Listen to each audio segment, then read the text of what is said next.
Hi, welcome to the Sound of Science. Today, we are going to be talking about viruses. I love this topic. I love to discuss viruses, but in an effort to save you, my students, I'm going to try to go through this as quickly as I can. Let's start with what a virus really is. The first thing you need to know about viruses is they are abiotic, meaning non living.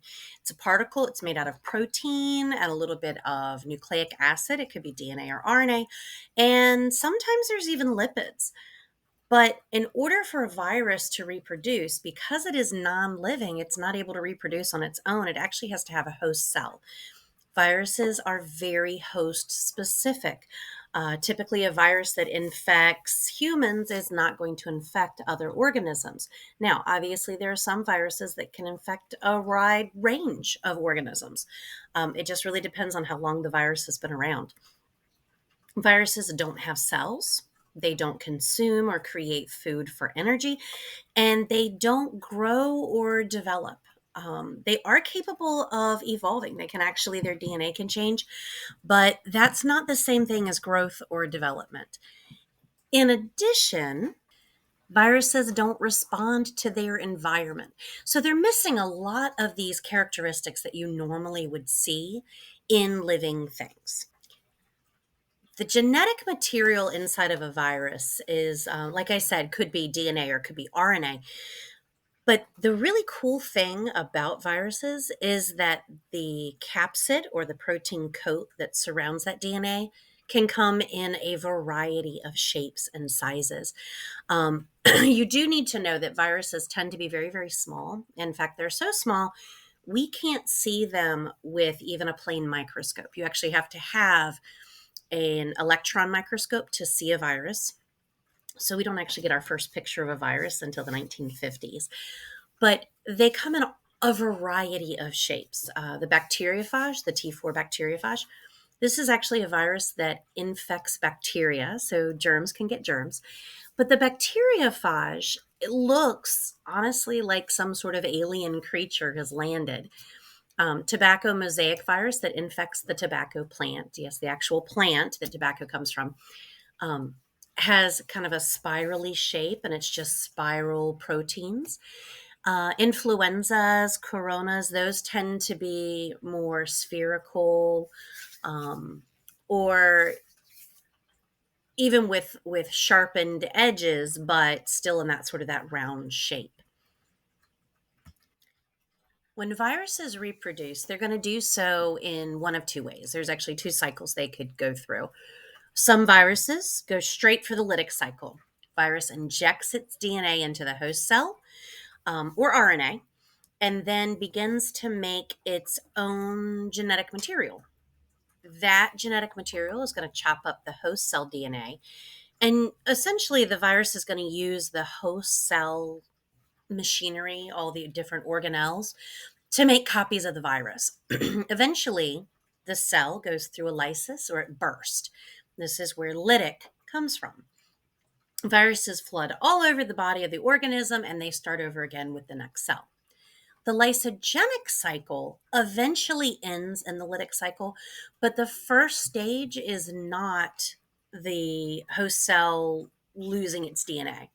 And in fact, in the lysogenic cycle, viruses will insert themselves into the DNA of its host cell. Remember when I talked about how only 3% of our DNA does anything, and the rest of it is really junk? Part of that comes from viruses that have inserted themselves into the host DNA. So in the lysogenic cycle, that's what the virus does. We sometimes refer to these viruses as hidden viruses. A good example are actually the viruses that cause cold sores. Cold sores are viruses that started out as cold viruses. They ended up infecting nerve cells of the face. And during times of stress, or if you get like a sunburn, um, reaction to certain chemicals or radiation, it can actually cause that virus to become active again. And the virus will actually go into the lytic cycle, producing viruses and infecting other cells. if you look at this cycle, this really is showing you, this diagram shows you both cycles. So this is a bacteriophage. The bacteriophage is infecting a bacteria. That's what they do. So this is a salmonella bacteria. You can see it, my pointer. This is your bacteriophage.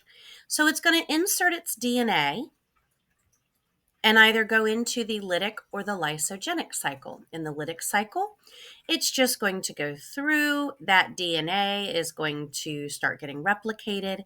It's going to force the host to start making copies of the virus parts. It's going to put the viruses together, the cell lyses, and the viruses escape to find another cell. In the lysogenic cycle, the longer cycle, which is a longer name, the DNA enters and actually becomes part of the host DNA. We call this the prophage.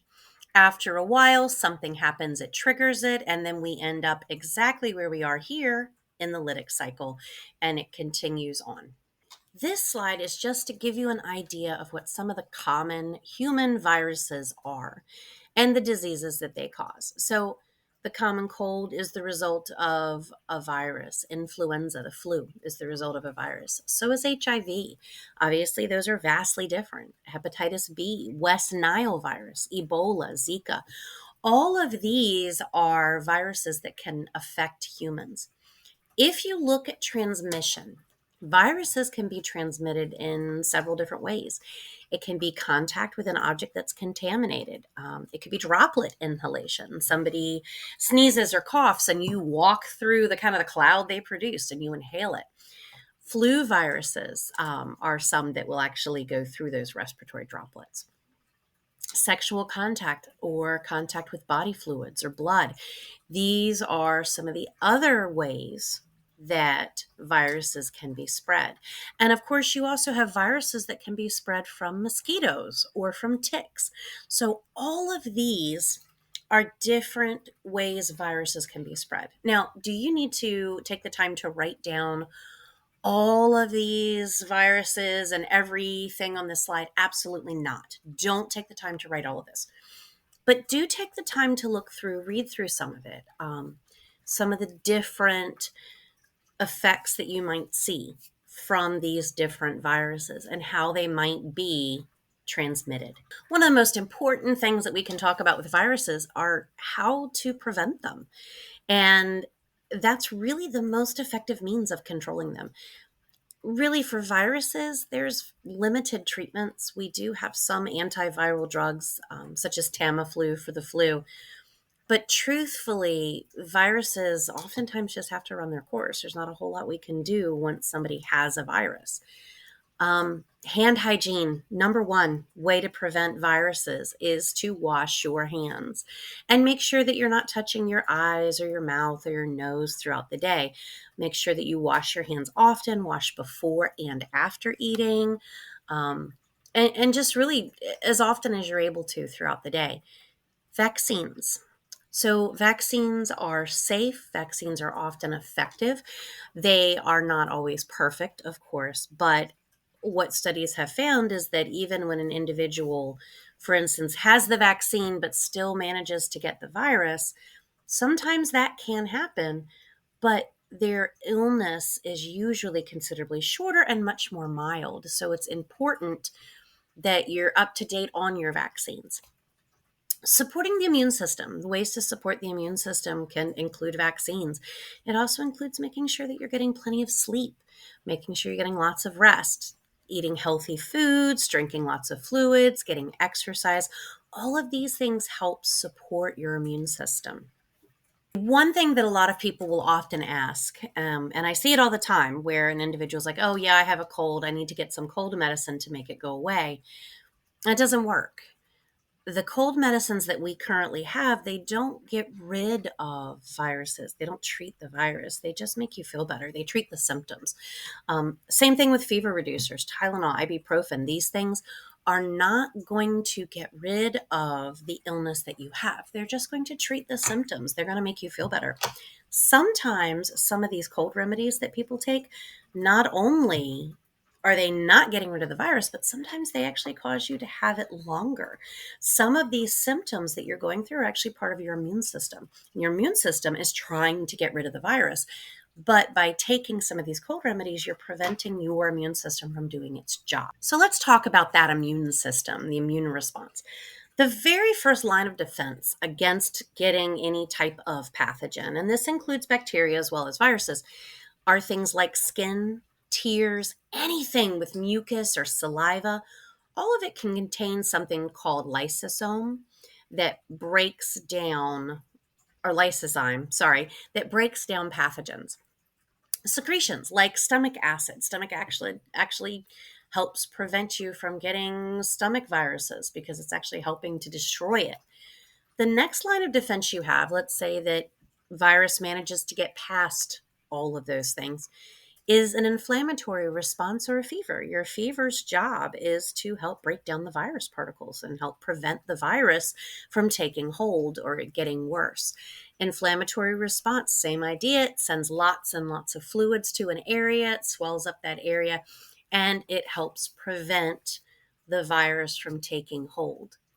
You also have specific responses, antibodies, and the complement. So the complement are essentially the bodyguards.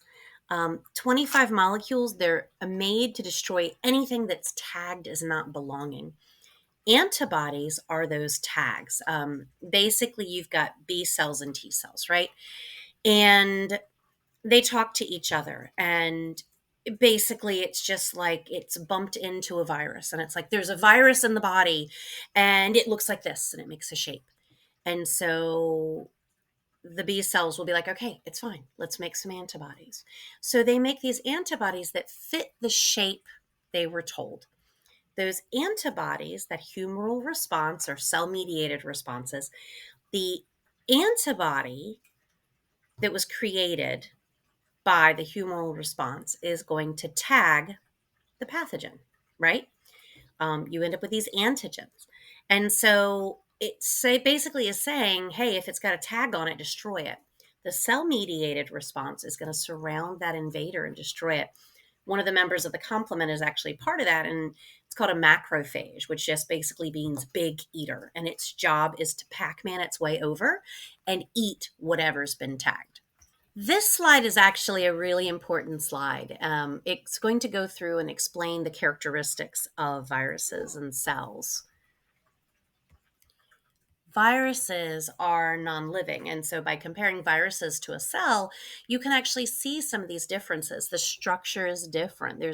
Cells are made of cell membranes and cytoplasms. They also contain nucleus or organelles. Virus is literally like an M&M. It's a protein shell with DNA inside. Reproduction only happens within a host cell. For a virus, cells are independent. They can reproduce sexually or asexually, depending on the organism. The genetic code can be DNA or it could be RNA. In cells, just DNA. As far as growth and development, obtaining and using energy or response to the environment, viruses aren't able to do any of those things, but cells are.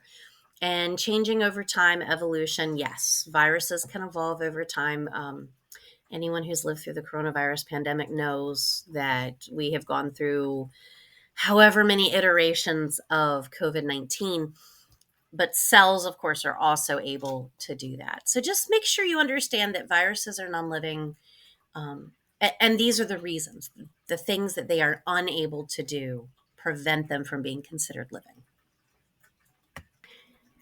And fortunately, this has brought us to the end of this video. We will talk more about viruses in class. We'll get into more detail about it. As always, thanks for watching.